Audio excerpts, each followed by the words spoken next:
esqueça de responder o formulário. Ele ficará disponível somente até o fim da palestra. Qualquer dúvida, nos comunique no WhatsApp. O link foi encaminhado para vocês junto com o e-mail de confirmação. Desde já, agradecemos a presença de todos e desejamos um proveitoso evento.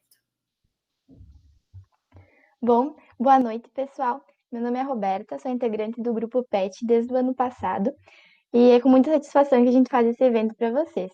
Eu queria, então, agradecer muito a palestrante de hoje pela disponibilidade em nome da organização do nosso evento. A Roberta Carnevale, que vai ser a nossa palestrante, é engenheira agrônoma, possui doutorado em Ciência Animal e Pastagem na USP, Exalc, e pós-doutorado na Massey University na Nova Zelândia. Atualmente é pesquisadora da Embrapa Brasileira de Pesquisa e Agropecuária, na Empresa Brasileira de Pesquisa e Agropecuária, a Embrapa, e atua nas áreas de produção animal em pastagem, manejo de pastagens, sistemas de produção de leite e integração de lavoura, pecuária e floresta. Muito obrigada pela presença, Roberta. Vamos passar a palavra para você. Boa noite a todos. É um prazer, gostaria de agradecer aí o Grupo PET pelo convite, né, e a oportunidade de estar conversando com vocês essa noite sobre um tema que eu gosto muito, que é sistema silvopastoriz. Então, nós vamos colocar aqui a apresentação e acredito que as perguntas vão ser enviadas no final. E a gente vai ter um momento, então mandem suas perguntas, e aí no final a gente vai ter um momento para os questionamentos e as respostas. Então, pessoal, o tema proposto foi falar sobre sistema silvopastoriz, né? A minha experiência maior com o sistema silvopastoriz é com gado de leite, apesar de conhecer e acompanhar alguns trabalhos com gado de corte e com pequenos ruminantes também, que eu vou mostrar algumas fotos no decorrer da palestra. Tá? Mas daí vocês podem enviar perguntas mais específicas, o que a gente tiver conhecimento a gente ajuda, o que a gente não tiver a gente procura os amigos que sabem e dão um retorno para vocês futuramente. Então, só como uma introdução, né, vocês já devem ter ideia de que a integração lavoura, pecuária, floresta, né, ela é composta, é um sistema composto por vários componentes, né, seria a pecuária, a lavoura, a floresta e a pastagem.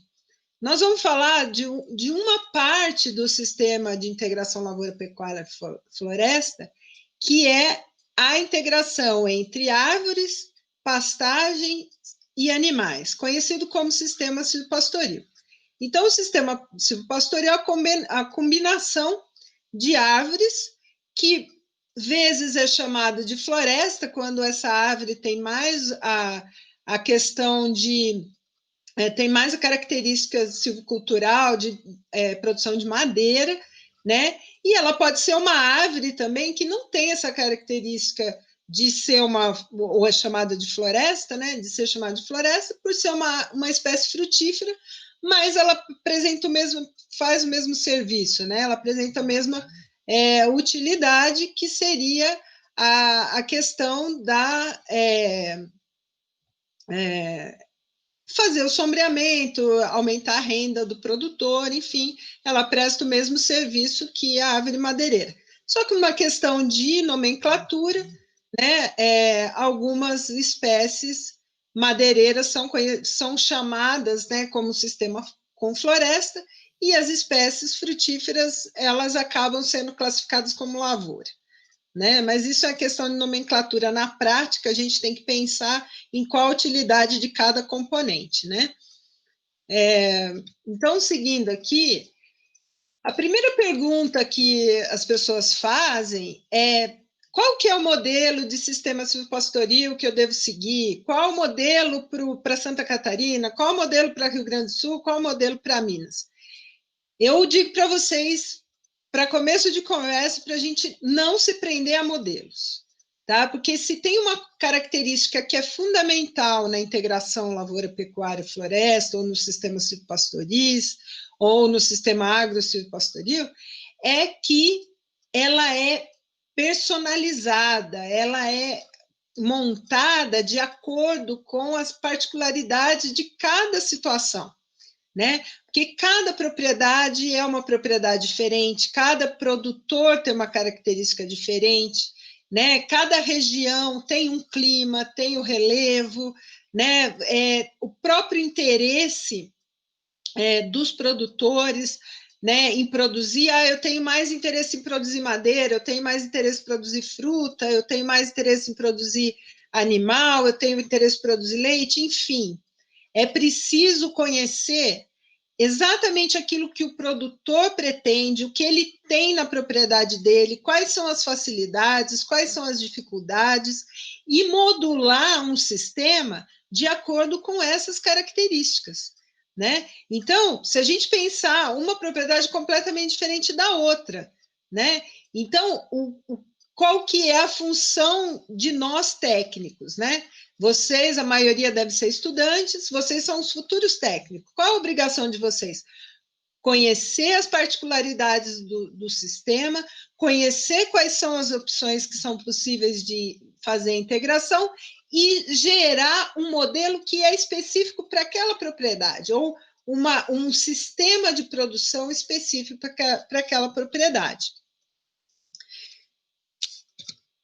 Então, se a gente pensar que nós temos 4 componentes aí, a lavoura, temos o componente forrageiro, temos o rebanho, né, e temos o componente arbóreo, né, e essa lavoura, ela pode ser uma lavoura de soja, de milho, de sorgo, do que for. Você pode ter forragens mais diferentes tipos de pastagem, de gramíneas, de leguminosas, rebanhos, você pode ter rebanho de gado de leite, de gado de corte, de búfalo, de ovelha, de caprino, enfim, né? Você tem várias opções. Árvores, como eu estava comentando, você pode ter árvore madeireira, você pode ter árvore leguminosa, você pode ter árvore para serviços, você pode ter frutíferas, enfim, você tem uma infinidade aí de opções. Então, quando você junta essas 4 opções, ou 3 delas, ou 2 delas, você forma um sistema. Então, quando a gente fala em sistema ILPF, não necessariamente ele tem que ser o sistema completo, onde você tem a lavoura, a forragem, o rebanho e a árvore. Você pode ter 2 ou 3 componentes que já vão compor um sistema integrado. Tá? Então, você tem diversos tipos de sistema, né? Então, você pode ter uma integração completa com rotação, faz a lavoura e vai rotacionando com a pastagem, né? Com a floresta colocada ou com as árvores colocadas para sombreamento e para segunda renda, enfim. Você pode ter a integração só na formação, você pode ter o uso da pecuária na safrinha, você pode usar sistema Barreirão, usar sistema Santa Fé. Então, a quantidade de tipos é muito grande. Você pode ter um sistema de integração com plantio direto, né? Você pode ter uso de frutas, você pode ter lavoura, fruta, você pode ter pecuária, floresta, pecuária, fruta, enfim. As combinações são bastante grandes, né? Mas quando a gente, agora, pensando em retirar o componente lavoura, né? Se a gente pensar na lavoura anual, a gente acaba tirando alguns tipos, né? E restringindo a nossa conversa na integração, onde eu tenho o animal, o rebanho, tenho a forragem, e eu tenho ou a árvore, como madeireira, como classificada como floresta, ou a árvore classificada como lavoura. Mas aí a lavoura anual no silvopastoril normalmente não entra no momento que os animais entram. Ela pode entrar antes, ela pode entrar depois, tá certo? Então, esse complexo todo que é importante ser conhecido e é importante entrar no planejamento da propriedade. Então, quais são os objetivos e principais benefícios da integração, né? Então, eu tenho maior ganho global dos componentes quando eles são associados. É importante a gente pensar nisso, pelo seguinte, é muito comum as pessoas falarem, mas quando eu ponho a árvore no pasto, a produtividade do pasto diminui, né? Quando eu coloco a braquiária com o milho, por exemplo, a produtividade do milho cai um pouco. Isso pode acontecer? Isso pode acontecer, mas a gente, quando pensa num sistema, nós temos que ter uma visão sistêmica da coisa. A gente tem que ter uma visão global, aonde a soma das produtividades ou da produtividade de cada componente, ela é maior do que a produtividade individual. Então, por exemplo, se eu só produzisse bezerros numa área e passasse a produzir bezerros sob a copa de espécies frutíferas, mesmo que eu tivesse uma redução pequena na pastagem por conta dessa divisão de espaço, eu ainda teria a renda do bezerro e a renda da fruta, que na soma eu teria uma maior renda vinda daquela área. Então, a produção global, a produção individual de cada componente, ela pode ser igual, mas ela pode se reduzir. Mas o importante é que a produção global aumente. Então, essa é a condição que é primária para a gente definir e fazer um bom planejamento e ter uma expectativa muito próxima daquilo que a gente vai obter. Tá? Então, um componente, ele muitas vezes pode beneficiar o desempenho do outro componente. Eu vou dar alguns exemplos, né? A sombra para os animais, né? Então, a sombra traz conforto térmico, principalmente para regiões mais quentes.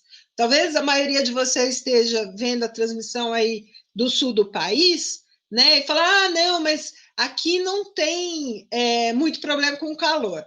Infelizmente, a gente já sabe que isso não é verdade. Isso foi verdade, talvez, no passado, mas eu já peguei temperaturas bem altas em alguns lugares aí do Rio Grande do Sul, né? Então, o inverno pode ser muito frio, mas no verão tem temperaturas altas. E se a gente pensar em animais que estão adaptados ao frio, qualquer elevação de temperatura é suficiente para causar desconforto nesse animal. Né? Às vezes, um animal que está adaptado ao calor o ano todo, ele sente até um pouco menos a essa temperatura mais elevada, mas quando o animal está adaptado ao frio, qualquer aumento de temperatura já é estressante para o animal. E a gente tem visto que com as mudanças climáticas, isso tem acontecido com mais frequência. Então, a sombra para os animais, ela é fundamental para manter o conforto, né? E evitar o estresse térmico desses animais, né? O outro exemplo de um componente beneficiando o outro, né? As folhas das árvores caem e vão sendo degradadas e elas vão virar nutrientes para a cultura, seja pastagem, seja lavoura que tiver sob as copas. Essas folhas também, dependendo da árvore, né, ela pode ser ingerida pelos animais, que isso traz mais uma fonte de nutrientes para esses animais, né? Quando a árvore é leguminosa, por exemplo, ela traz também o benefício dessa fixação de nitrogênio e com a morte das estruturas de raízes e folha, beneficiando as gramíneas, né, que utilizam esse nitrogênio. Né? A questão de raízes, quanto maior a profundidade das raízes, seja pelos capins, seja pelas raízes das árvores, elas vão bombear nutrientes e água para a parte superficial. Né? Questão de descompactação, mesma coisa, é a raiz trabalhando em favor do sistema. Né? Questão de palhada, né? Palhada é outro exemplo de um componente beneficiando o outro. Então, eu tenho lá o capim, que foi cultivado junto com a pastagem, com a lavoura, e depois que essa pastagem foi utilizada, eu vou plantar a lavoura de novo, eu vou dissecar essa área, né? E essa palhada vai proteger o solo contra a umidade, contra a germinação de sementes indesejadas, enfim, a quantidade de benefícios, né, é muito grande, né, e muitas vezes supera, né, os obstáculos que possam acontecer da associação, né, porque você pega o exemplo de eu vou colocar árvore na minha pastagem, vai cair a produtividade. Mas isso é uma coisa simples de você resolver. Você trabalha com espaçamento entre renques, trabalha com espaçamento entre árvores, trabalha com desrama, desbaste, você consegue controlar a luminosidade ali dentro e diminuir esse impacto. Então, as coisas ruins são moldáveis, né? E os benefícios são muito grandes. Isso tudo vai gerar o quê? Vai gerar uma produção mais sustentável, né? Então, a gente vai ver muitos exemplos, fotos aqui, que você enxerga como o ambiente de produção ele é muito mais atrativo, né?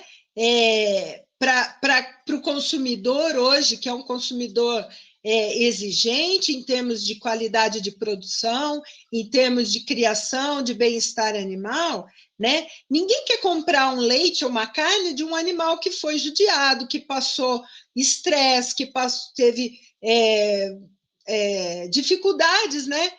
No campo, né? Ele quer comprar um produto que tenha um selo de qualidade, de qualidade de produção, onde o animal foi bem tratado, não teve estresse, não teve o animal passando mal, o animal sangrando muitas vezes por estresse de calor, o animal sofrendo por algum motivo, seja qual for, dentro do sistema de produção. Isso hoje a sociedade não aceita mais.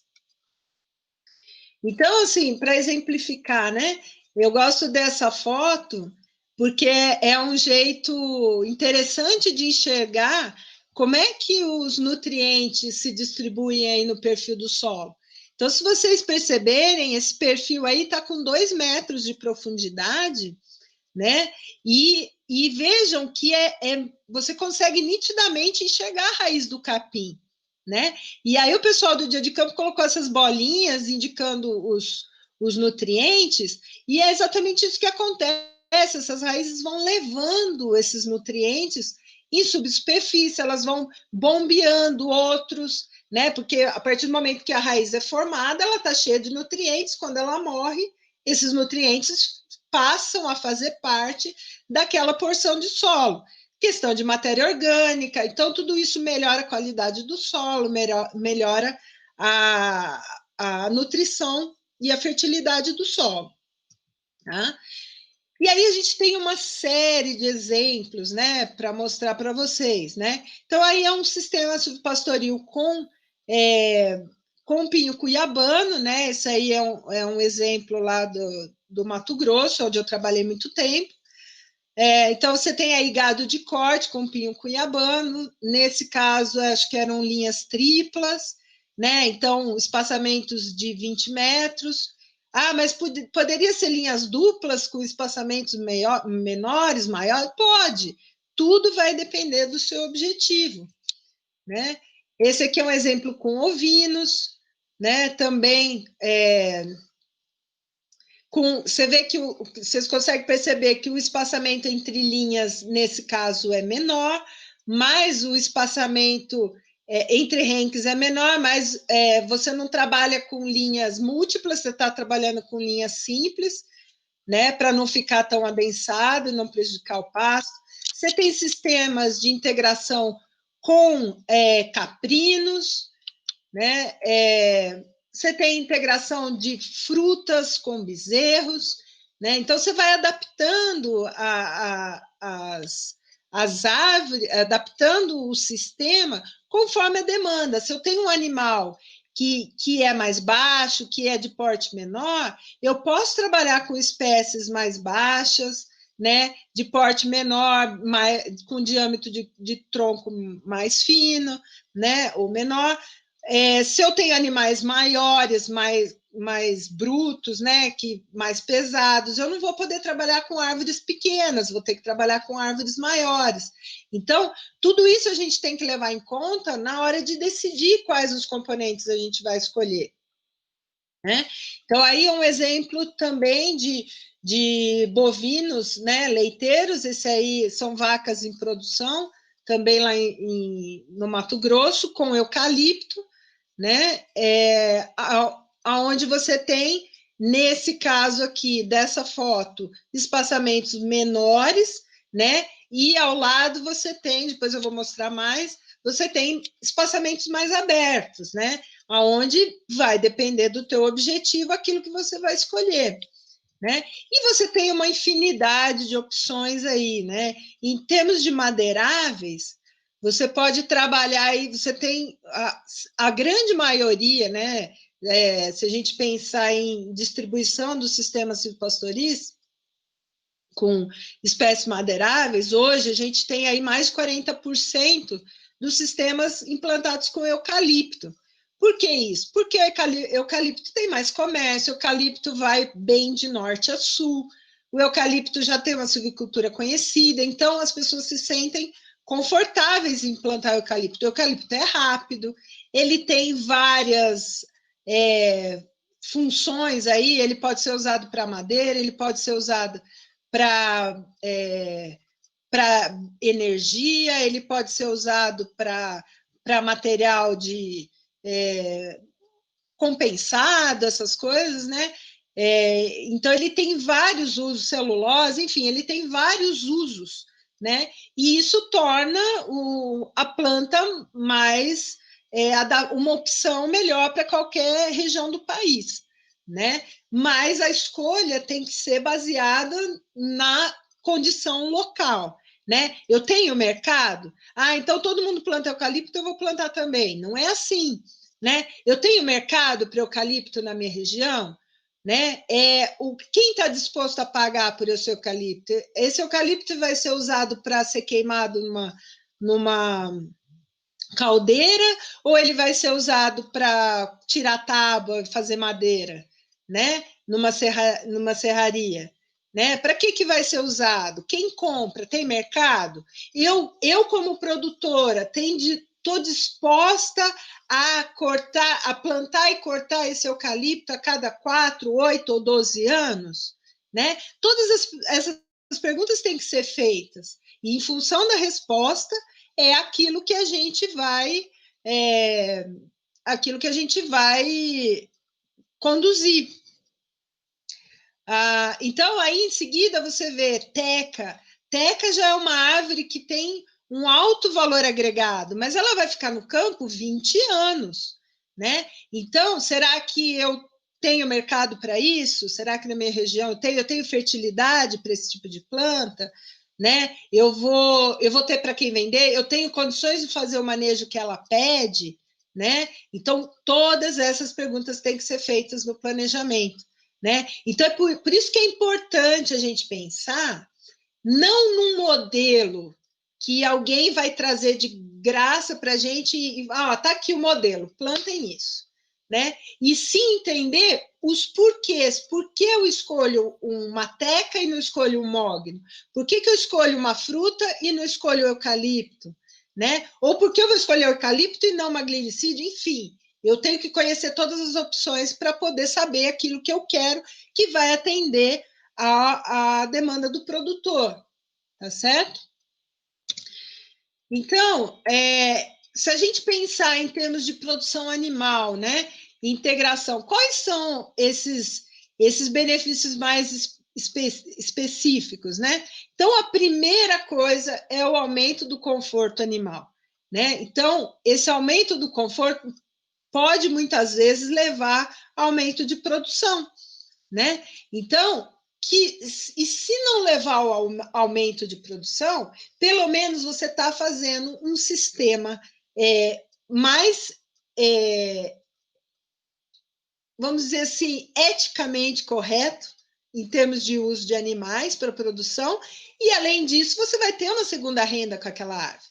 Então, nem sempre pode ser que traga aumento de produção, mas mesmo que não traga, você está ganhando por outro lado. E isso é importante a gente ter sempre em mente, tá? Então, quando a gente pensa em estresse do animal, o que a gente está pensando? Altas temperaturas, alta radiação solar.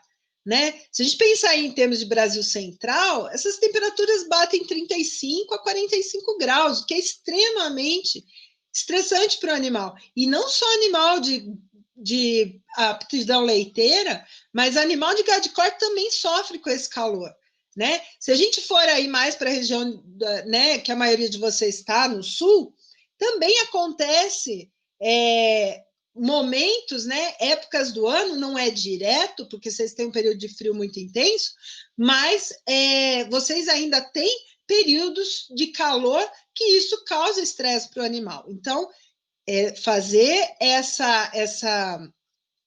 conhecer o local, conhecer como é que esse local, como é que é o microclima desse local, para definir, não, eu preciso de mais árvore, eu preciso de menos árvore, isso aqui me atende, esse tipo de sombra me atende, esse tipo de sombra não me atende. Porque uma coisa que eu acabei esquecendo de comentar lá atrás é que você tem, deixa eu voltar um aqui. Você tem aqui diferentes tipos de copa, né? Para diferentes, isso permite diferentes tipos de sombra. Nós não vamos entrar especificamente nisso, mas o que é importante saber?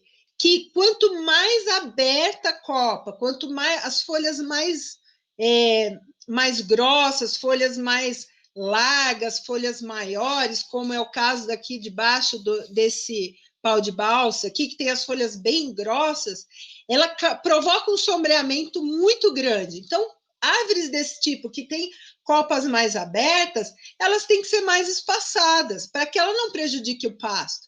Se você pegar uma teca, por exemplo, a teca, ela tem uma copa bem comportadinha, apesar das folhas serem grossas, serem grandes, a copa dela é muito comportada ao redor do tronco. Então, ela acaba que não tem um nível de sombreamento sobre a pastagem muito grande. Você pega um paricá, que é o mesmo nome do pinho cuiabano, ele já tem uma sombra espalhada, mas ele tem uma copa muito porosa. Então, isso permite que tenha um espaçamento entre renques menor, porque a própria porosidade da copa vai fazer com que a luz do sol penetre, sem prejudicar a pastagem, né? Então, esse tipo de coisa é importante saber também na hora de decidir, né? Então, e saber também, voltando lá para a questão animal, né, que essas árvores, elas podem amenizar. Então, a gente tem relatos aí na literatura e também na experiência dos nossos trabalhos, que a temperatura chega a baixar de 5 a 7 graus. Teve momentos que a gente pegou até redução de 10 graus de diferença entre a temperatura fora da sombra da árvore, debaixo da copa, né? Fora da copa, em pleno sol, e embaixo da copa, né? E essa redução a gente tem visto agora nos últimos trabalhos que a gente está terminando de escrever, que a redução na radiação chega a ser até de 50%. E essa radiação, que por um lado, a redução da radiação é ruim para a pastagem, mas a redução de radiação sob a copa é importante para o bem-estar do animal, porque às vezes o calor, a temperatura não está tão alta, mas a radiação incidente incidente sobre o animal, ela provoca tanto estresse quanto a alta temperatura, tá? Então, se a gente pensar em montar um sistema equilibrado, nós temos que pensar em todos esses fatores, né? Eu tenho que ter sombra suficiente para o animal ter conforto, mas eu tenho que ter luz do sol suficiente para a minha pastagem continuar se mantendo produtiva, né? Isso a gente chama de um sistema equilibrado, onde eu consigo atender as duas coisas. Eu vou mostrar para vocês alguns resultados que a gente teve com novilhas, né? Lá no Centro-Oeste, né? Então, quando a gente tinha as três opções, a gente tinha 3 sistemas de produção onde a gente comparava o comportamento do animal. Então, eu tinha um lote de novilhas que ficavam somente em pleno sol, elas não tinham sombra, né? Tinha um outro lote que tinha árvores a cada 50 metros, né? Então, elas só tinham sombra nas laterais dos piquetes, então elas buscavam a sombra quando era necessário, quando a temperatura estava muito alta, e elas tinham uma área com árvores a cada 15 metros, onde ela não tinha muita opção de sol, elas só tinham opção de sombra, tá? Porque poucos lugares ficavam mais ensolarados, né? Que seria o que a gente chamou de sombreamento intenso. Então, se vocês perceberem aqui nesse gráfico, essa linha cinza aqui embaixo, isso aqui mostra porcentagem de animais na sombra. No pleno sol, né? Não tinha 0 animais na sombra, porque não tinha sombra para os animais. Então, eles não tinham escolha, eles só ficavam no sol, porque eles não tinham escolha da sombra. Por outro lado, o sombreamento intenso, como eu disse para vocês, quase não tinha áreas ensolaradas. Então, obrigatoriamente, a maior parte desses animais sempre estava na sombra, porque eles eram obrigados a estar, eles não tinham áreas ensolaradas para ficar.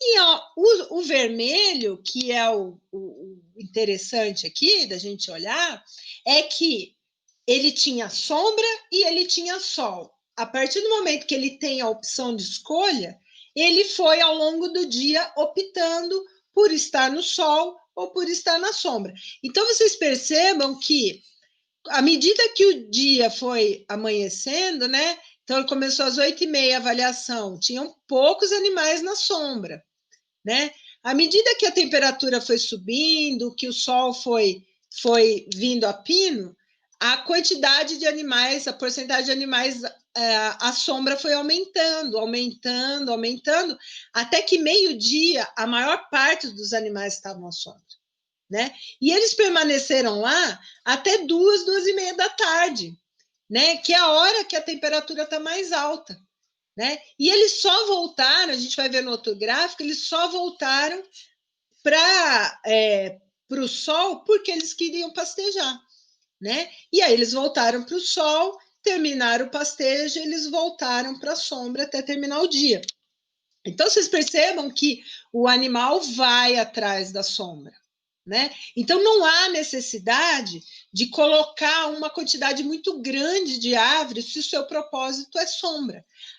Basta colocar árvore suficiente para que os animais não se aglomerem embaixo, né? E árvore suficiente para atender aquela renda que você está buscando, que o seu produtor, o produtor que você está atendendo, deseja, tá?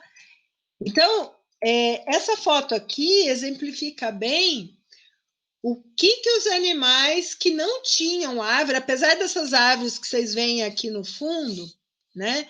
Apesar de elas estarem aqui, esse grupo de animais não tinha acesso a essa sombra. Elas só ficavam na pastagem. Então, nas horas mais quentes do dia, esses animais vinham até o bebedouro, rompiam todo santo dia, elas rompiam a boia do bebedouro para formar lama para tentar se refrescar. Então, você vê aqui, ó, animal com a língua de fora, animal tentando buscar um certo alívio, mostrando como é estressante para o animal não ter sombra, tá? Ao passo que os mesmos animais que estavam do lado, no mesmo clima, na mesma condição, eles estavam aqui com as carinhas muito mais felizes sob a copa das árvores. Tá certo? Então, eles foram deitar sob a copa das árvores a hora que a temperatura estava mais alta. E eles saíram a hora que eles estavam bem e foram consumir forragem. E voltavam a hora que a temperatura aumentava. Então, aqui nesse gráfico, como eu estava comentando, né, os animais do pleno sol, que é esse cinza mais escuro, vocês veem que aqui é a linha de pastejo, proporção de animais pastejando. Eles passam a manhã, boa parte da manhã pastejando, depois vão parando de pastejar, vão parando. Eles tentam retomar esse pastejo ao meio-dia, mas eles não aguentam o calor e param de novo. E vocês lembram que eles não estavam na sombra, Então, não é o fato de não ter árvore que vai fazer o animal comer mais. Não, eles tentam voltar a consumir, mas o calor é tão grande que eles param de novo. Eles vão voltar a pastejar só no final da tarde, a hora que a temperatura ficou mais amena, né? E quando esses animais, na linha azul aqui, desculpa, aqui está invertido, a linha vermelha, onde os animais não tinham opção de sombra, né? Eles fizeram o pastejo até um pouco mais tarde do que o pleno sol, porque tinha sombra na pastagem. Eles pararam para ruminar e 1h da tarde eles voltaram a pastejar e permaneceram pastejando até as 3 da tarde, quando eles pararam, entendeu? Então, o que isso mostra? Isso mostra que a condição, esses animais que tentavam voltar no pastejo, eles tinham fome, eles queriam comer, mas a temperatura limitava e eles paravam de consumir. Nessa linha azul, onde os animais tinham a sombra disponível e tinham a área ensolarada, vocês percebem que eles fazem a maior parte do pastejo no período da manhã, vão parando, e a hora que chega 1h45, 1h30, 2h, eles voltam e permanecem pastejando. Então, vocês percebam como o comportamento dos animais que têm sombra é diferente dos que não têm. Porque eles têm a sombra disponível, mas eles recomeçam o pastejo e eles permanecem no pastejo. Ao passo que o que não tem sombra, eles iniciam o pastejo, mas logo eles param porque eles não aguentam o calor. Essa é uma foto aérea da área experimental lá de Sinop, onde eu trabalhei até 2018, a gente ainda continua acompanhando os projetos lá com a equipe de lá, né? Então, aqui, nessa parte superior, a gente vê o sistema pleno sol, a sombra sempre era projetada para baixo, nunca para cima, então esse sistema nunca tinha sombra, né?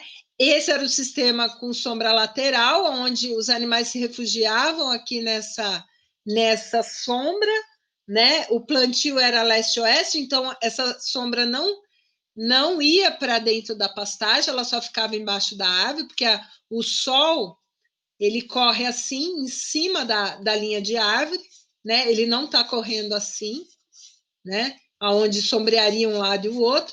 E esse seria um sistema, o que a gente chama de sistema intenso, onde a gente está colocando o máximo de conforto para o animal, mas desafiando as plantas, né? E aí você percebe que a quantidade de sol disponível para esse animal é muito pequena, né? Por isso que eles permaneciam a maior parte do tempo na sombra, né? Aqui, mais ao lado, a gente vê o sistema, vou mostrar mais perto para vocês. Vocês veem o sistema com silvopastoril com espécies frutíferas, que também tem sido uma área muito interessante de consórcio entre a pecuária e as árvores, né? Então, aqui mais uma imagem, onde você vê aqui, de um outro ângulo, os piquetes aqui sem sombra, esses piquetes onde os animais tinham sombra dos dois lados, e esse piquete aqui, essa área aqui com os piquetes bem sombreados. E aqui, essa imagem onde a gente vê várias espécies, que eu vou mostrar para vocês, de silvopastoril com bezerros e espécies frutíferas, tá? Mais um ângulo, né? Opa, deixa eu voltar aqui. Mais um ângulo, e aqui eu quero chamar a atenção, apesar do nosso tema ser só silvopastoril, esse sistema aqui funcionava como agro-silvopastoril. Então, só para vocês saberem que essa área, a gente plantava milho por 2 anos e ele era seguido de pastagem por 2 anos. Então, em algum momento eu tenho lavoura, floresta, e depois, em outro momento, eu tenho a pecuária, floresta, né? A pecuária e a lavoura, elas não acontecem ao mesmo tempo, nesse caso de cultura anual. Mas, nesse caso de cultura com frutífera, a pecuária, que é o gado, com a lavoura de fruta, que é considerada uma lavoura, ela acontece ao mesmo tempo, apesar de ser uma árvore, tá certo? Então, quando a espécie é arbórea, é possível fazer a lavoura pecuária ao mesmo tempo. Quando é anual, aí já é complicado, porque eu não posso soltar os animais aqui no meio da lavoura, né? E daí eles vão consumir e eu perdi a lavoura. Então, aí fica incompatível. Então, nós estamos falando de sucessão, nós estamos falando de rotação e nós estamos falando de consórcio, tudo acontecendo ao mesmo tempo. Então, aqui é um close, aí, uma foto mais próxima do silvopastoril de Tifton 85 com caju, né? Esse consórcio foi um consórcio muito feliz, tá?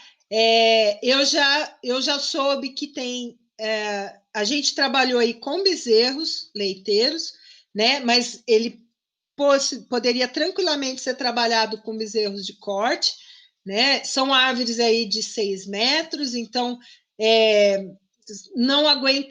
possivelmente não aguentaria um gado muito pesado, né? Mas aonde você está trabalhando com animais menores, dá para trabalhar tranquilamente. A gente tirou as novilhas daí com 350 quilos, então, e suportou muito bem, né? Aqui é um exemplo de como a associação é benéfica, porque os animais faziam o ramoneio dessas árvores e formavam uma saia muito bem feita aqui, né? Então, a árvore ficava limpa, ficou extremamente produtiva, né? Essa produção foi acompanhada aqui dentro desse sistema, né? Esses cajus que vocês estão vendo aqui do lado, né? E o ramoneio dos animais foi benéfico, né? Então é um sistema que deu muito certo. E eu já soube que tem propriedades trabalhando com caju e ovinos, e tem também dado muito certo. Tem outras situações onde o pessoal reclama que o caju está matando a pastagem, mas isso está acontecendo porque o caju está muito adensado. Então, quando a gente pensa no sistema pastoril, a gente não pode pensar num plantio do caju como um plantio convencional. A gente tem que abrir o espaçamento, senão não sobra espaço para pastagem, né? Outro consórcio muito feliz foi a da goiaba com Tifton, né? Que a gente testou. Então, da mesma forma que o caju, o ramoneio dos animais foi extremamente benéfico para moldar a arquitetura da árvore. Então, essa foto aqui ainda foi tirada antes dos animais entrarem. Quando eles entraram, eles limparam toda essa base aqui, comendo esses ramos, né? E não foi afetada o desempenho da árvore. A árvore continuou crescendo e produzindo muito bem, tá? Então, também foi um consórcio muito feliz. Outro consórcio que a gente testou lá foi cajá com o Tifton, né? Esse experimento aconteceu ao mesmo tempo, a gente não variou a espécie forrageira. Que o objetivo lá era a criação de bezerros e novilhas, né? Desde o desmame até a cobertura. O cajá, ele apesar de ter uma arquitetura muito bonita, ficou uma árvore muito legal para ser trabalhada no sistema silvopastoril, ele apresentou uma peculiaridade que a gente já esperava, mas a gente queria testar para ver como é que isso ia acontecer na prática, né? É uma árvore caducifólia, então, pelo menos até o 8º ano pós-plantio, toda a época da seca, essas árvores derrubavam as folhas. Então, isso torna o uso do cajá limitante para o sistema silvopastoril. Por quê? Porque se eu só tenho cajá associado com a pastagem, por um período aí de meses, e que, dependendo da região, são os meses mais quentes, eu vou ter problema de sombra para os animais. Então, se eu tenho uma região quente, mesmo se eu quero produzir o cajá associado com a pastagem, eu tenho que pensar em um consórcio, colocando uma árvore junto com o cajá, que não derrube as folhas, para manter o mínimo de sombra necessário para os animais. Porque senão esses animais vão ficar sem sombra, porque ele derruba todas as folhas. só fica o tronco e os galhos, tá? Então, esse aí é um panorama desse silvopastoril com fruta, né? No período da seca, no período das águas, né? E no período da seca. Então, aqui no caso, os animais ainda permaneciam na pastagem, mas eles eram suplementados, né? Porque eram animais jovens, então eles eram suplementados no coxo, mas permaneciam na área.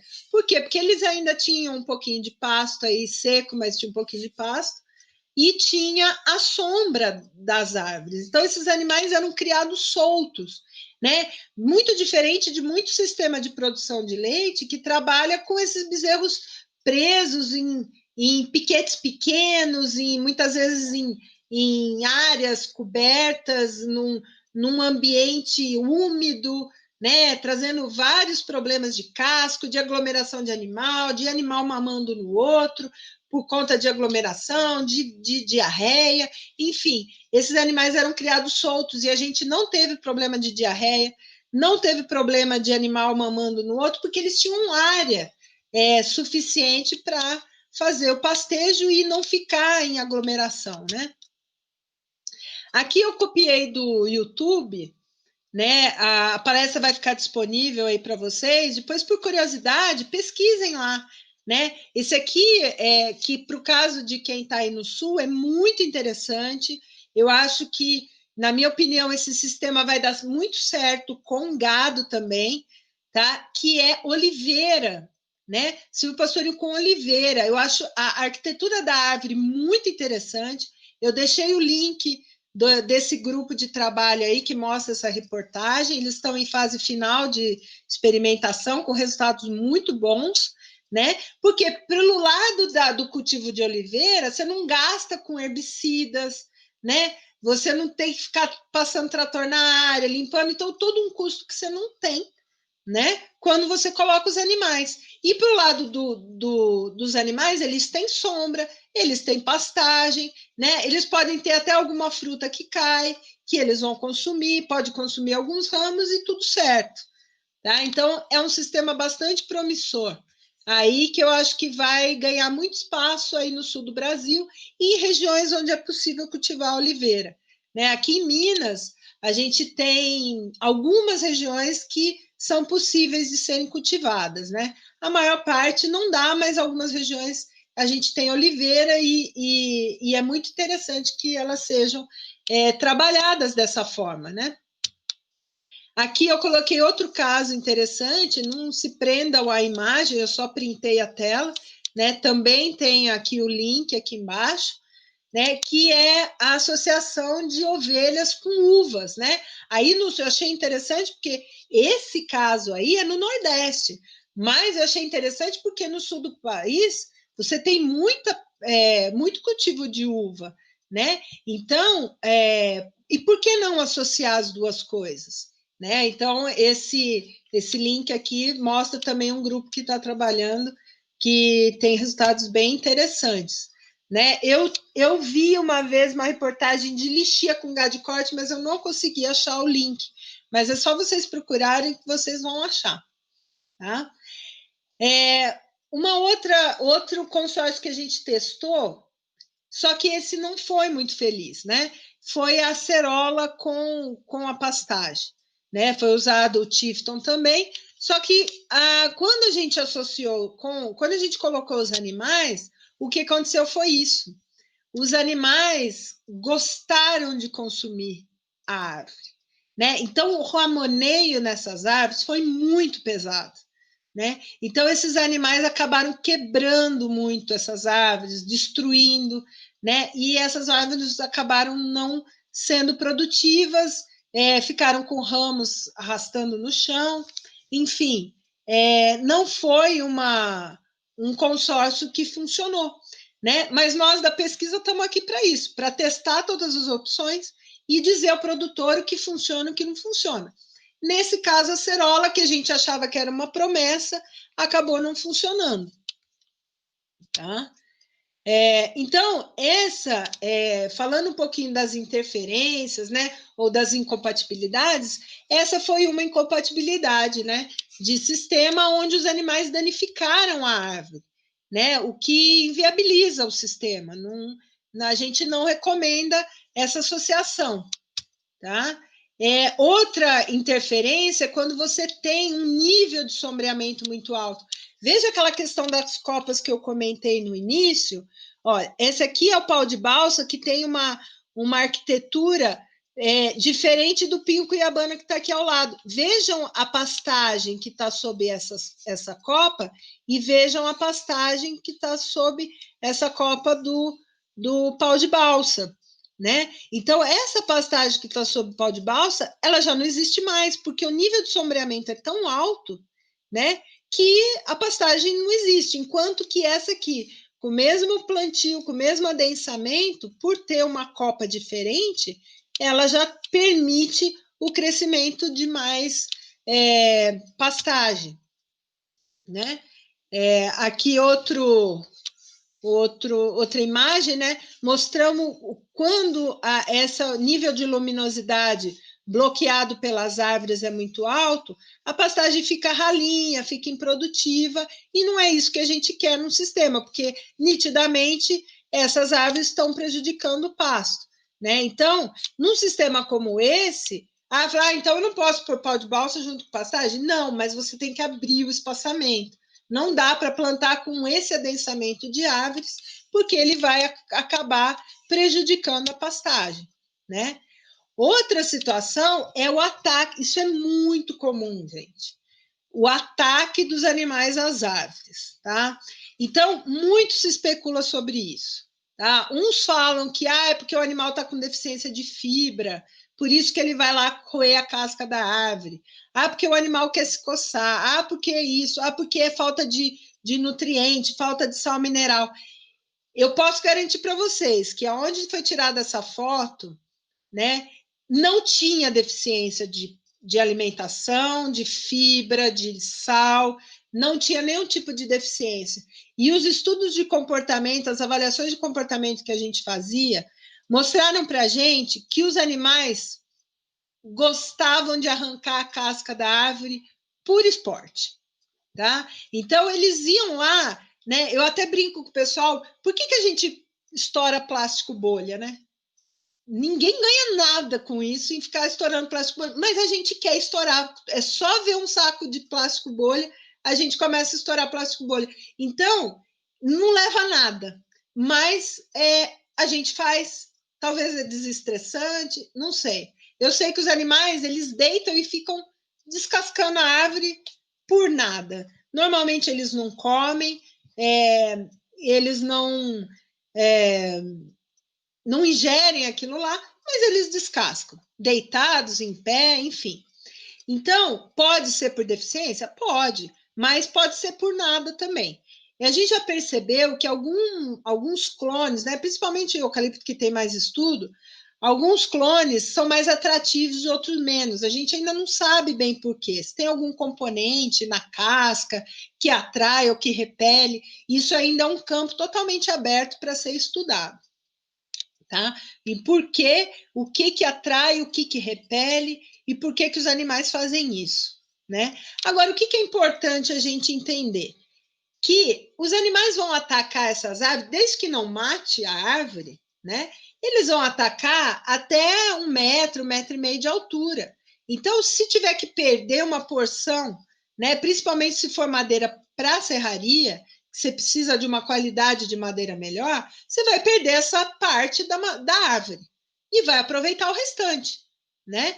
Agora, se for árvore para queimar, para moer, enfim, não tem problema esse dano desde que não mate a árvore, né? Se a árvore estiver sadia, não tem problema nenhum esse dano. E se for para serraria, certamente você vai perder esse pedaço. Mas lembrem do ganho global. Você pode perder um pouquinho na pastagem, perder um pouquinho na altura de corte da árvore, né, de uso da árvore, mas você ganha na soma da pastagem do animal mais a árvore. Tá? Aqui da lavoura, né, outras interferências que tipo, pode ter um descontrole no crescimento desse pasto e suprimir um pouco a lavoura, né? Então isso tem que ser cuidado. A sombra aí, ó, nitidamente, você tem uma interferência da sombra, ó, você consegue ver que esse milho plantado igualzinho, essa linha que está sob a copa, super subdesenvolvida, essa aqui subdesenvolvida, e vai aumentando até que aqui ela já não tem mais a interferência da sombra. Agora, um fator que é importante aqui, né? Eu gosto de trabalhar com uma área da árvore, uma distância do pé da árvore de 1,5 metro. Eu deixo 1,5 metro de um lado ou do outro para a árvore. Então, essa é a área de domínio dela. Então, aqui, se vocês perceberem, está com menos de 1,5 metro, está com 1 metro. Então, 1,5 metro vai dar aqui. Então, essa linha de milho não deveria existir. Tá certo? Por quê? Porque essa área é a área de domínio da árvore. Eu não tenho que plantar embaixo dela nem pasto, se for o caso, e nem o milho, né? Porque se eu plantar, eu vou ter redução na produção. Então, aí eu tenho que saber qual é a minha opção. Eu prefiro ter essa área plantada com a produção menor, né? Sabendo que eu estou invadindo a área da árvore, né? Do que ter essa área limpa. Tranquilo. O importante é você saber que não é que a árvore está atrapalhando, você que está invadindo a área dela, né? Então, esses cuidados também têm que ser levados em conta. Então, assim, um resumo, né? Se a gente pode fazer em termos para entender como é que eu monto o sistema silvopastoril, eu tenho que conhecer os anseios e desejos do produtor, né? Conversar com o produtor, o que você quer, o que você anseia. Dentro do que ele anseia, o que ele realmente precisa, quais são as necessidades dele. Porque, assim, tem gente que sonha baixo e tem gente que sonha alto demais. Então, cabe ao técnico filtrar isso aí, né? Bom, então ele está querendo fazer o mundo, mas o que efetivamente ele está precisando? Então, você faz o levantamento dos anseios e desejos, faz o levantamento das necessidades reais do produtor e do sistema, né? Faz um levantamento do histórico da área, o que foi plantado aqui, o que deu certo, o que não deu, o que já foi associado, o que foi plantado antes, que tipo de problema eu posso ter em termos de retorno de sementes, né, de banco de sementes na área. Então, conheça todo o histórico. Qual que é o histórico de clima? Costumo ter veranico? Não tem? Quanto tempo faz que tem? Então, quanto tempo faz que não tem? Isso tudo é possível de ser conhecido. E quanto mais vocês procurarem, mais vocês vão ter subsídio para fazer um bom planejamento. E muito importante também, gente, faça um levantamento de mercado, né? O que eu vou plantar? Eu não vou plantar caju porque eu gosto de caju. Eu posso até ter um pé de caju porque eu gosto, mas se eu não tiver ninguém para comprar, não adianta nada eu produzir. Então, na minha região, qual que é a demanda? Que tipo de fruta? Que tipo de árvore? Que tipo de gado? Que tipo de rebanho? Faça esse levantamento de mercado, né, para saber o que realmente eu vou ter mercado para comprar, para você não ficar ali com aquela produção virar um problema para você, tá? E a partir dessas informações você vai fazer o planejamento. Então, o preparo da área, aquisição de insumos, a implantação em si, toda a manutenção que é preciso e conhecer o funcionamento, né? E quando esse sistema estiver funcionando, é sempre estar avaliando e ajustando, avaliando e ajustando. Está sombreando demais, né? Eu vou precisar eliminar algumas aves, porque isso já está prejudicando o pasto, ou eu estou tendo um ataque muito severo e inesperado dos animais naquela área, né? Ou na hora de colher a fruta, na hora que a fruta está madura, o animal vai e come tudo. Bom, então eu tenho que ajustar. Nesse período que o fruto está amadurecendo, eu preciso tirar os animais dessa área, pôr em outra área, faço a colheita, depois volto os animais. Então, é sempre avaliação e ajuste acontecendo no sistema.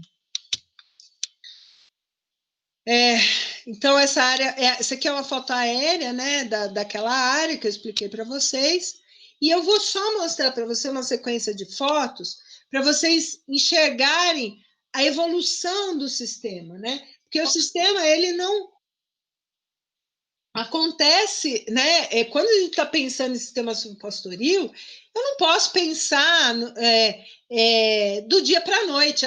Hoje eu planto, amanhã está nascendo. Não, não é assim. Tudo precisa ser muito bem planejado, porque são investimentos de médio e longo prazo. Tá? Então, esse exemplo aqui, que é dessa área que eu mostrei aqui anteriormente, né? Ela foi plantada em janeiro de 2011. Veja o tamanho aqui dos eucaliptos, né? Ele tinha aí 30, 40 centímetros de altura e meio centímetro de diâmetro de colmo. Era plantado em tubete, bem fininho, né? Bem delicadinho, né? Em outubro do mesmo ano, eu já tinha essa árvore aí com quase 2 metros de altura, né? E onde foi trabalhando com a lavoura. Em fevereiro, eu já tinha essa árvore aqui, né? Já bem formadinha, né? E em outubro do ano seguinte, né? Um ano e pouco depois, eu já tinha as árvores fazendo sombra e permitindo a entrada dos animais. Então, assim, isso é outra discussão, né? Eu posso plantar e eu não quero proteger. Então, provavelmente, para usar essa área entre renques, eu vou ter que trabalhar com a lavoura. Não, mas eu não vou trabalhar com lavoura. Então, e quero trabalhar com a área de pastagem. Então, eu vou ter que proteger com cerca elétrica. Então, tudo isso entra na definição e no planejamento, né? Então, aí, ó, em maio, o tamanho que já estava, 2 anos depois, o tamanho que essas árvores já estavam, né? Em abril, essas árvores já estavam gigantes, né? Em 2016, muito grandes, né? E essa é a foto da área já em 2016, 17, né? Com as árvores aí bem altas, né? Proporcionando toda a sombra que a gente precisava, tá? Aqui, esse vídeo, né? É para vocês também terem uma dimensão, né? Você vê, tem boa parte do rebanho está embaixo da sombra. Isso era meio-dia, 1 hora da tarde, né? Alguns animais ainda estão lá, se aventurando, fazer o pastejo e tal, né? Mas a maior parte dos animais estão descansando sob a sombra, o que mostra, né? Aqueles gráficos que eu mostrei, você percebe nitidamente aí nessa imagem, né? Alguns animais pastejando, alguns na sombra, né? Então o animal tem opção, né, de escolher. Quando um sistema é equilibrado, ele tem condições de escolher se ele quer ficar no sol, se ele quer ficar na sombra, dependendo da condição de ambiente que ele se encontra, certo? Então, também falando rapidamente questão de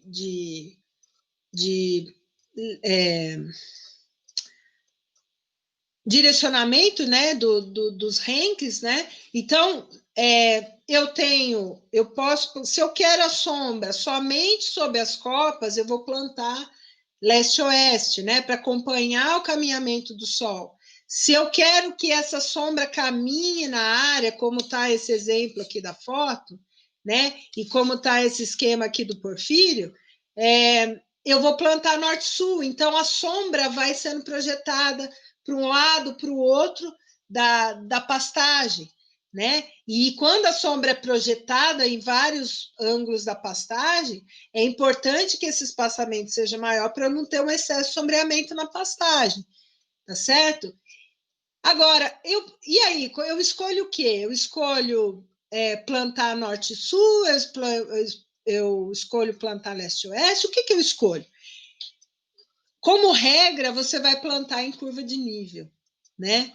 Então, em curva de nível, porque essa é a premissa primeira de ser respeitada, né? Porque eu não posso plantar. Então, a Roberta falou que é plantar leste-oeste, eu vou plantar morro abaixo, hipótese alguma, tá? Então, vocês têm que plantar sempre em curva de nível, tá? Então, se a sua curva de nível, o direcionamento da linha está ficando norte-sul, é aonde você sabe que você vai ter que aumentar os espaçamentos. Se a tua leste-oeste, ou se o teu direcionamento é norte-sul, se a tua curva de nível está leste-oeste, então, se a sua curva de nível está leste-oeste, você pode plantar mais adensado, que a sombra vai ficar mais contida embaixo da copa, tá certo? Então, por isso é importante saber e prestar atenção no caminhamento do sol antes de plantar, tá? Não é incomum, gente, as pessoas plantarem a árvore e aí, quando a árvore cresce, vai ver que a sombra foi projetada para fora do piquete da onde ela queria. Né? Então, os animais continuam sem sombra dentro do piquete, isso não é incomum. E aí, não é igual o sombrite que você vai lá, tira e muda de lugar, a árvore já está plantada, você vai ter que esperar plantar de novo para crescer, para fazer sombra onde você quer. Então, prestem atenção nesses detalhes. Tá? Mais uma foto aqui, né, da formação desse pasto via lavoura entre as árvores. Tá? Então, aqui é uma foto do ciclo completo, onde eu tenho a lavoura com a pastagem, né? A lavoura sendo colhida, ficando a pastagem, e a pastagem com os animais, fechando o ciclo. Tá? Então, aqui para finalizar, só queria mostrar para vocês que agora a gente está iniciando um projeto aqui numa fazenda do Rio de Janeiro, da Embrapa, aonde a gente vai trabalhar com espécies madeiráveis, com eucalipto em áreas amorradas. Vocês viram lá que todo o exemplo que eu mostrei foi em área plana, né? Então, aqui a gente vai trabalhar em área amorrada. Nós vamos trabalhar também com a integração de pecuária com fruta. Então, nós vamos estar desenvolvendo 2 protótipos, um com macadâmia e outro com a lima ácida, Tahiti, tá? Mais conhecido como limão Tahiti.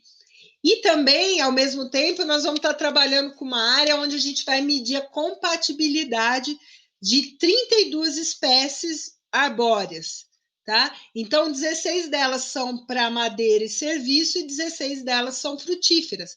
Para responder o quê? Para responder perguntas como aquela acerola que eu mostrei para vocês, né? Ela é compatível? O animal come? O animal se intoxica com aquela árvore? A árvore consegue desenvolver com o animal? Então, é para responder essas perguntas que a gente vai fazer esse ensaio de compatibilidade a partir do ano que vem. Tá certo? Então, pessoal, aí uma mensagem final, né? É que o uso de espécies arbóreas nas pastagens de maneira planejada traz inúmeros benefícios ao sistema. Cabe ao profissional, vocês, né, conhecerem as nuances, as diferentes combinações, o que eu vim conversando com vocês a palestra toda. Planejar os sistemas, né, de maneira que eles sejam mais complementares do que competitivos, né? Então, quando você planeja o sistema para ser complementar, dificilmente você tem sobreposição de um componente ao outro. Né? Então, é importante que, além do conhecimento técnico, né, observação, bom senso, né, uma visão ampla, sistêmica, né, são importantíssimos para o sucesso entre a integração da lavoura, da pecuária e da floresta. Tá certo? Então, eu gostaria de agradecer, e as vaquinhas também agradecem, né? Assim como as ovelhinhas, as cabritinhas e os boizinhos, quando a gente dá um ambiente melhor de produção para eles.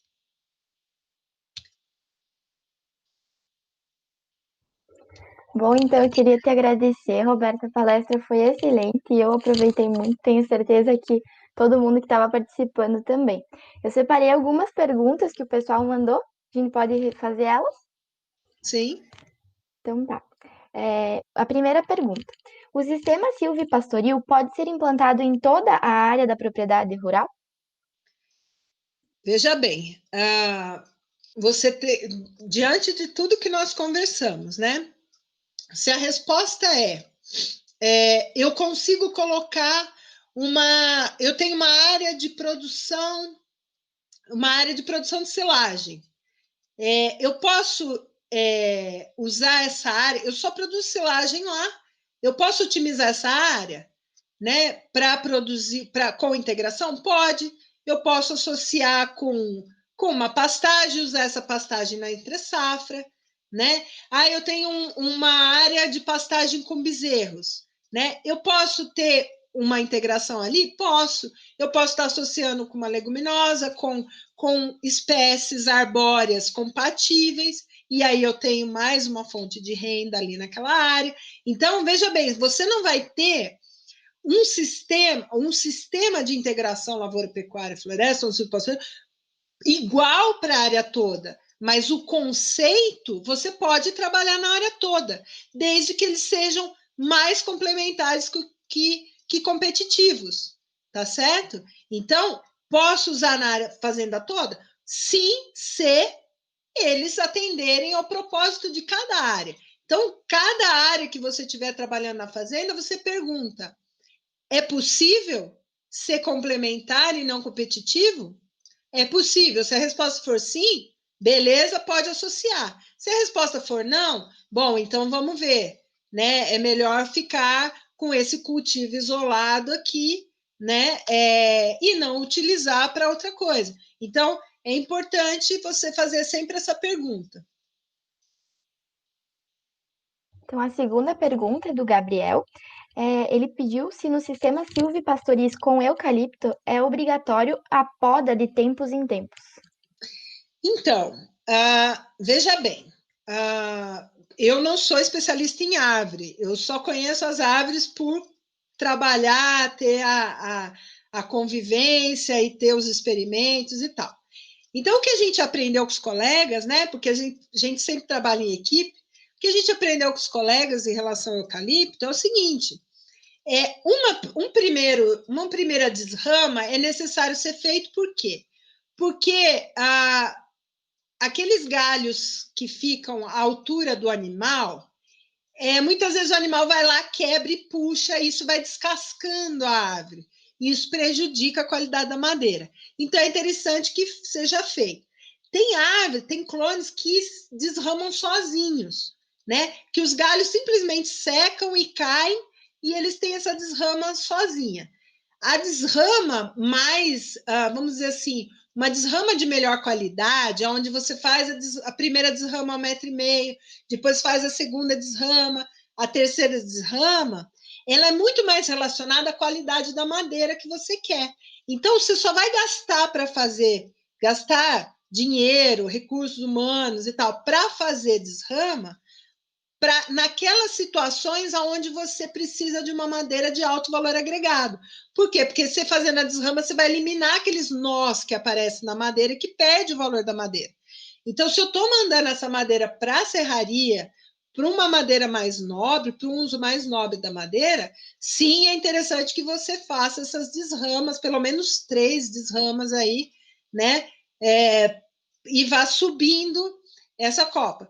Caso contrário, se o uso da madeira é para lenha, para morão, para queimar, você só faz, se o clone não tivesse desbaste natural, você só faz o desbaste para o animal não ficar descascando a árvore, quebrando e muitas vezes prejudicando o crescimento da árvore, ou mesmo se machucando, roçando, furando o olho, enfim. Você faz essa limpeza na altura do animal, que é só para preservar. Certo. A próxima pergunta é do Bernardo Goethe. Qual a quantidade de gado que cabe em 1 hectare com pinos e pasto? Então, vamos lá. A quantidade de animais que cabe numa área vai ser muito dependente de que tipo de pasto você tem. Se eu estiver falando de uma pastagem natural aí do Rio Grande do Sul, ou se eu estiver falando de um elefante anão, eu tenho lotações completamente diferentes.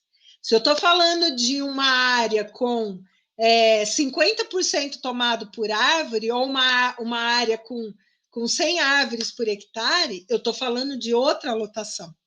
Entendeu? Então, eu seria louca se eu dissesse um número para ele, tá? Por quê? Porque depende muito. Então, é importante que ele saiba o quê? É importante que ele saiba que a lotação vai depender, primeiro, do tipo de pastagem que eu estou trabalhando. Então, se eu tiver uma pastagem natural aí, ou mesmo um azevém, eu vou estar trabalhando aí com 1, 2, 3 UA por hectare no máximo. Isso se ela fosse solteira, né? Se eu estiver trabalhando com elefante, eu vou ter aí 15 UA por hectare, se ela fosse solteira. Aí vamos pôr a árvore na história, né? Então, se eu tiver na pastagem natural com um grande adensamento de árvore, provavelmente você vai conseguir colocar meio A por hectare, né? Se eu tiver um baixo adensamento, provavelmente você não vai ter alteração da lotação dela solteira. O mesmo acontece com o elefante, que é o outro extremo do nosso exemplo, né? Se eu tiver um adensamento de árvores muito grande, eu vou ter um prejuízo no capim. No crescimento do capim, eu vou ter uma redução na lotação aí para 5, para 3, para 8, dependendo do adensamento. Se eu tiver árvores bem espaçadas, plantadas num sentido que não influenciam, não vão sombrear a pastagem, eu praticamente vou ter a lotação esperada para uma pastagem solteira. Então, depende muito do contexto. A próxima pergunta é da Jaine Kemer. Ela pediu quais seriam as estratégias ou planejamentos para evitar a predação pelo gado durante a implantação das árvores no sistema. Tá. É claro e certo que se você plantar as árvores e manter os animais na área, por exemplo, eu tenho uma área de pastagem, eu fui e coloquei as árvores e não protegi, não vai sobrar uma, tá? Não vai sobrar uma. Então, quais são as estratégias para que sobrem pelo menos a maior parte das árvores, né? Eu até comentei na palestra. Se você tiver o interesse em fazer lavoura, você pode trabalhar, dependendo da árvore, né? Que é importante conhecer qual é o crescimento dessa árvore, tá? Então, se é uma árvore que cresce rápido, você tem que saber que você consegue colocar animal quando ela tiver com o DAP acima de 6, né? Então, até que ela chegue nisso, se for um eucalipto, por exemplo, em 1 ano e meio ela chega, 2 anos no máximo. Então, você faz 2 ciclos de lavoura e pronto, você já pode pôr os animais lá na pastagem, tudo certo, não precisa proteger as árvores. Ah, não, mas eu não quero fazer lavoura, eu quero usar minha pastagem, não quero parar um dia de usar minha pastagem.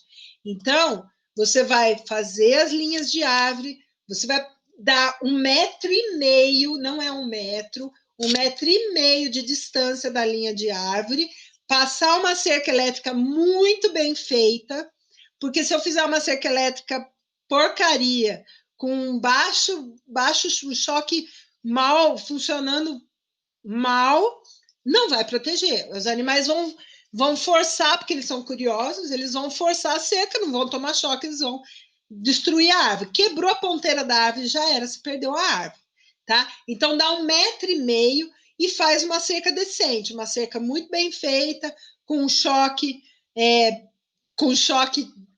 bom, né? Que vai repelir o animal, que não vai deixar o animal. De preferência, faz escolinha com os animais para eles terem, se eles não estão acostumados com a cerca elétrica, tem que fazer escolinha com o animal para educar, né? Para que esse animal saiba, ele nem tente forçar a cerca, porque o que às vezes acontece, um animal mal educado, né? Um animal que não teve a educação, não teve escolinha para aprender a conviver com cerca elétrica, ele vai na seca, ele não sabe, ele toma o choque e o impulso dele é ir para frente.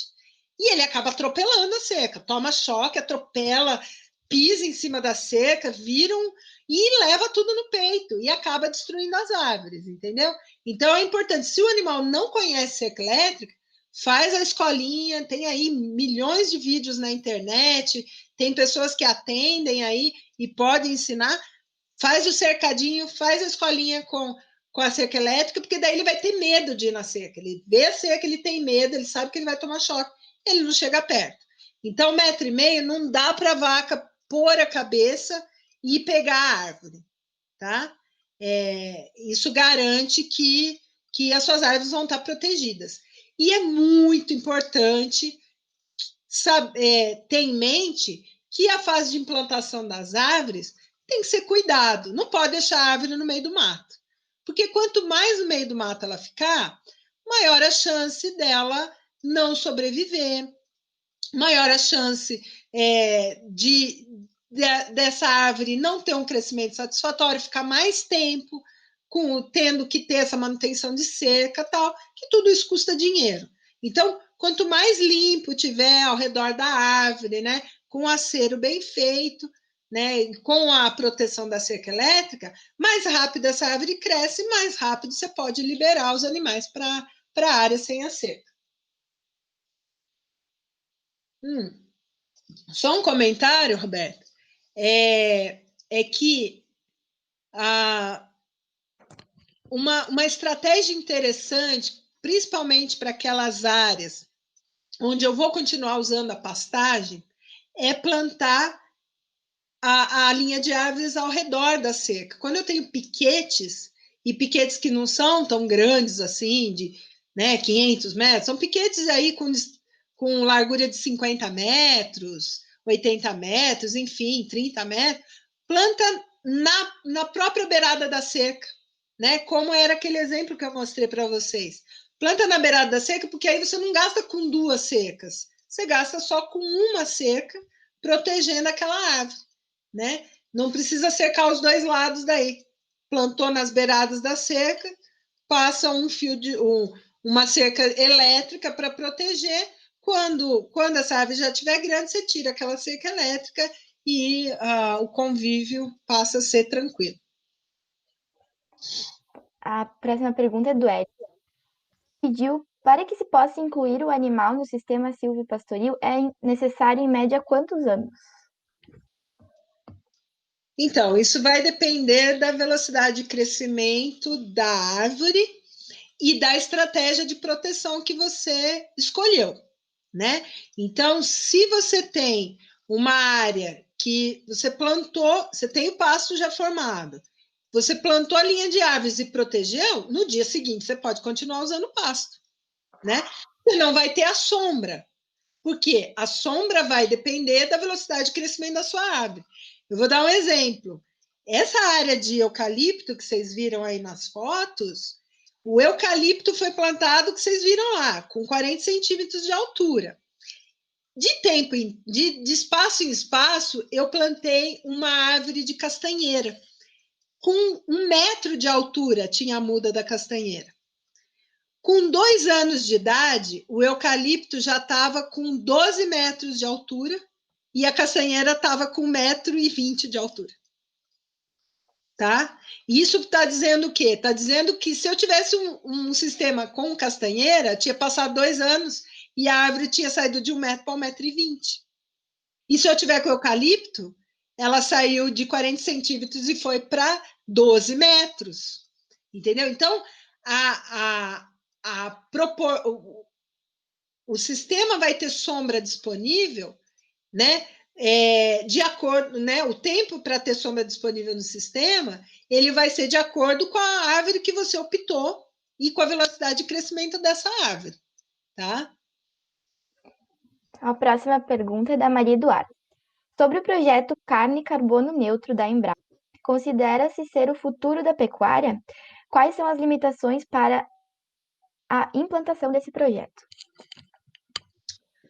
Então, o projeto Carne e Carbono Neutro, ele usa de todo esse conceito que a gente discutiu aqui, né? Aonde você tem o uso de pastagens bem manejadas, que elas fixam carbono mais do que emitem, porque a gente já sabe que pastagens degradadas emitem mais gás de efeito estufa do que pastagens bem manejadas, e além disso você tem a árvore fixando carbono, né? Tendo estoques de carbono e captando, né, esse carbono para compensar a liberação do animal, entendeu? Então, a essência do projeto Carbono Neutro, tem leite carbono neutro, enfim, todo o propósito de se fazer a integração lavoura, pecuária e floresta é esse. é você ter um sistema mais sustentável. O que é esse sistema mais sustentável? O animal, ele emite gás de efeito estufa, ele vai emitir, só que no balanço, né, entre a captação de carbono pelas plantas e a emissão dos animais, quando você tem um sistema bem manejado, com árvores, com pastagens bem manejadas, a emissão é zero. Por quê? Porque tem um balanço entre o que capta e o que emite. Tá? Agora, quando você tem uma pastagem degradada, né, e um gado lá tem meia vaca por hectare, né, e olhe lá. Então, esse sistema, com certeza, vai ser um sistema que está degradando o ambiente, está emitindo mais do que capta, né? Então, ele não vai ser neutro, ele vai ser um sistema emissor, né? Então, esse é até um engano de muita celebridade que se mete a falar que entende de sistemas de produção agrícola, né? Achar que porque um tipo de sistema errado emite, quer dizer que tudo é ruim. Então agora a gente para de tomar leite, para de comer carne, porque nós estamos degradando o ambiente. Não, né? A gente vai degradar o ambiente se a gente fizer errado, se a gente fizer mal feito. Se a gente tiver um sistema equilibrado, nós temos carbono neutro. Nós temos a emissão sendo compensada pela captação, pelo estoque de carbono das plantas. Muito bom. A quinta pergunta. Elisandra Ribeiro. Os herbicidas aplicados na pastagem possuem muita interferência nas árvores? O espaço de 1,5 m entre árvore e pasto é suficiente para impedir a ocorrência de injúrias? Essa pergunta, todas as perguntas são muito boas, mas essa é especial. Sim, interfere, sim, é preciso ter cuidado,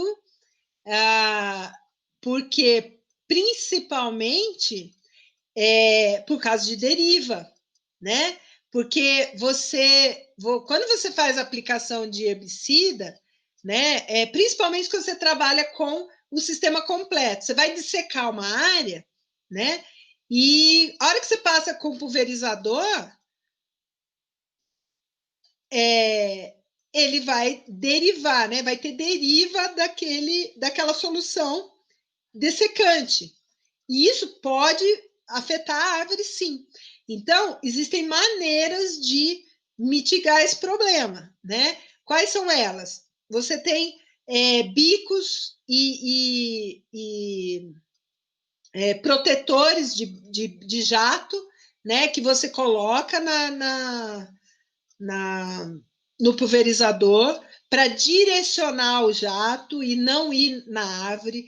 Você não vai fazer uma pulverização se estiver ventando muito, né? Então, quando você está no sistema solteiro, está ventando, você está lá pulverizando a sua área, mas o herbicida está indo tudo para a área do vizinho, porque está ventando, né? Aí o prejuízo é do vizinho, mas você está fazendo. Agora, quando você está num sistema fechado e complexo, você não pode, se estiver ventando demais, escolhe outro horário para fazer, tá? Coloque os bicos de jato dirigido, coloque os protetores, né, as saias protetoras, onde você vai passar perto das árvores, dá a distância de 1,5 m.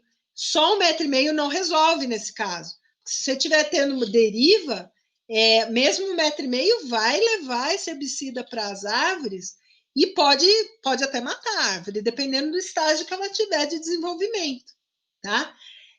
Então, sim, esses cuidados têm que ser tomados para evitar, e até para fazer o acero é importante, né? Pôr esses protetores de copa, né? Para que não tenha essa deriva para as folhas das árvores. Temos mais duas. Então, a do Ederson Machado Hoffman. Como trabalhar com a enorme extração de nutrientes e água do eucalipto que avança muitos metros de distância das árvores? Esse é outra pergunta que sempre aparece e um certo misticismo que existe, né?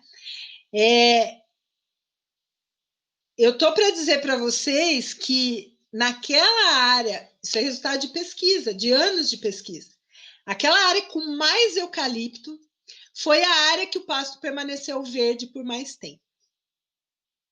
Tá? Que bate o contrário de tudo que se tem sobre o mito de que o eucalipto seca a área, né? Por que isso acontece? Por que existe esse mito? Porque normalmente essas observações que o eucalipto seca a área, elas aconteceram porque viram maciços de eucalipto plantados em áreas próximas a riacho. Então, você tem um maciço, você tem um volume de biomassa crescendo de maneira vultuosa, né? E muitas vezes aquele curso de rio ali desprotegido acabou secando. Então, isso aí gerou o mito de que o eucalipto seca qualquer fonte de água. Não é isso que acontece. Quando você tem o sistema silvopastoril, primeiro que você não tem esses maciços de árvore, tá? Você tem os renques de árvore e as raízes são muito profundas. Então, você respeitando esse 1,5 m que eu comentei, você tem que principalmente sombra e nutrientes das raízes mais superficiais, você já tem o espaço suficiente para que não haja essa competição agressiva entre o eucalipto e a área. E essas raízes do eucalipto, elas são extremamente profundas, tá? Então, ela não vai competir com a pastagem ou a lavoura, não em termos de água, ela pode competir em termos de sombreamento, tá? Mas em termos de água, essa competição não é tão vigorosa, tá? E, pelo contrário, áreas com maior densidade de eucalipto, a gente notou que o pasto levou 1 mês a mais para secar. Por quê? Porque essa sombra protegia dos raios solares, da evaporação, entendeu? Então, ela acabou que manteve essa pastagem verde por mais tempo. Se esse maciço realmente extraísse tanta água, essas pastagens eram as primeiras a secar. E, pelo contrário, as pastagens que secaram primeiro foram as pastagens em pleno sol. Tá? Agora, um detalhe. É importante o quê? É importante que tenha a nutrição da árvore no momento certo, né? A adubação da árvore com a quantidade certa no momento certo e a adubação da pastagem no momento certo. Não adianta você fazer uma guerra de fome lá, né? Você planta tudo e não dá comida para ninguém. Aí vai ter competição e vence o mais forte. Mas se você fizer uma adubação adequada para o eucalipto, uma adubação adequada para a pastagem, não vai ter problema de limitação quanto a isso. Então, a última agora. Existem estudos da integração lavoura-pecuária de erva mate com bovinos? Eu não conheço, mas eu acho que é muito promissor, porque eu já andei olhando, né, a arquitetura de muitas aves. Eu sou engenheira agrônoma, né? Eu tive uma rápida passagem, né, na graduação, como todos os agrônomos de plantão tiveram aqui, né? Mas assim, convivendo com o sistema, né, de integração já há 15 anos, a gente começa a prestar atenção nas arquiteturas das copas, pensando em possibilidades de sistema. E a erva mate, né, é uma árvore que apresenta uma arquitetura muito interessante, né? Então, ela dá uma copa bem frondosa, então possivelmente ela teria que ser mais espaçada, né? O que a gente precisa saber é se o animal não vai comer demais aquela árvore. Eu acredito que se elas não forem jovens, né, que elas já tiverem com um tronco mais robusto e uma saia mais elevada, não tenha problema, mesmo que eles comam alguma folha que caia ou algum galho mais baixo, não vai ter problema de compatibilidade. Mas particularmente, eu não conheço trabalhos que já tenham feito isso, mas eu acredito que é muito promissor. Então, acho que era essas as perguntas. Eu queria te dizer que tem muitos comentários positivos ali, tu pode olhar depois no YouTube, muitos mesmo. Agradecendo pela palestra, eu também te agradeço muito, foi muito bom. E também agradeço a todo mundo que estava aqui com a gente todo esse tempo. E amanhã, lembrando, né, que a gente tem mais uma palestra, vai ser sobre capacidade de suporte, que até tu falou que tem vários fatores que influenciam, então acho que vai ser bem interessante. E é um tema que a gente tem dificuldade na faculdade. Então, a gente espera todo mundo amanhã às 19 horas de novo. E de novo te agradeço, Roberta, foi muito bom, muito proveitoso. Tenho certeza que todo mundo adorou. Eu que agradeço o convite, agradeço aí o interesse de vocês que ficaram aí até essa hora, né, conversando um pouquinho, agradeço as perguntas, né, e a gente está aí, está à disposição. Quem quiser implantar o sistema, tiver dúvida, entre em contato com a gente. Na medida do possível, a gente dá um auxílio aí à distância, né, pelo menos para dar uma orientada. E assim, um último recadinho que eu gostaria de deixar para vocês, né? Eu sei que tem agrônomos, tem veterinários, tem zootecnistas, tem engenheiros florestais. Se unam, pessoal. Vamos trabalhar com o sistema. O técnico, né? Profissional hoje do mercado, até a live da semana passada, quem acompanhou, saiu um comentário desse. Não existe, é uma fatia de mercado muito boa para vocês que estão se formando. Né? O profissional que trabalha com integração lavoura, pecuária e floresta hoje, ele é diferenciado, ele tem emprego, ele tem consultoria garantida, assistência técnica garantida. Então, se você é um engenheiro florestal, não entende nada de gado, ou se você é um zootecnista, não entende nada de árvore, se juntem, sabe? Arrumem parceiros, formem equipes, né? Multidisciplinares e comecem a trabalhar juntos, né? E isso vai trazer uma abertura de mercado de trabalho muito grande para vocês. Então, mais uma vez, agradeço o convite, a oportunidade, né? E agradeço vocês aí por ficarem até esse horário e espero que tenham aproveitado aí um pouquinho da nossa palestra. Obrigada e boa noite.